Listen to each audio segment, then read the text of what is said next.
തലേ ദിവസം രാത്രി ഭയങ്കര പനിയായിരുന്നു. അതുകൊണ്ട് പിറ്റേ ദിവസം ഹോസ്പിറ്റലിൽ പോകാമെന്ന് വെച്ചു വൈകുന്നേരം. പക്ഷേ എൻ്റെ ഫേസ് കണ്ടാൽ നിങ്ങൾക്ക് ആർക്കും ഹോസ്പിറ്റലിൽ പോകാൻ മാത്രമുള്ള അസുഖം ഉണ്ടെന്നൊന്നും തോന്നില്ല. കഫക്കെട്ടായിരുന്നു മെയിൻ. പനീൻ്റെ ഇടയ്ക്ക് വന്നെന്നുള്ളൂ. എനിക്ക് ഈ ചട്ടി ഹെൽമെറ്റ് വെക്കാൻ ഇഷ്ടം. അതിൻ്റെ ഷട്ടർ ഞാൻ ഇട്ടില്ലായിരുന്നു. അതുകൊണ്ട് കണ്ണിലോട്ട് ഏതോ ഒരു പ്രാണി വന്നടിച്ച് കണ്ണ് പോയി. എനിക്ക് എപ്പോഴും പറ്റണത് അത്. ഇനി നമുക്ക് കുറച്ച് മ്യൂസിക് കേൾക്കാം.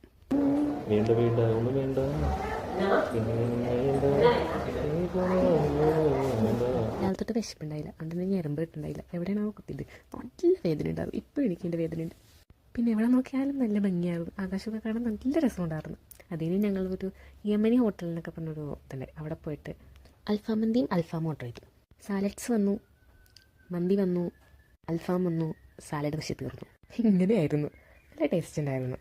അത് കഴിഞ്ഞ് ഞങ്ങൾ ഇറങ്ങിയപ്പോഴത്തേക്കും നല്ല തണുപ്പുണ്ടായി. ഒരു 6 മണി ആയപ്പോഴത്തേക്കും ഭയങ്കര തണുപ്പ്. നിങ്ങൾ കാണുന്നുണ്ടോ മഞ്ഞ്?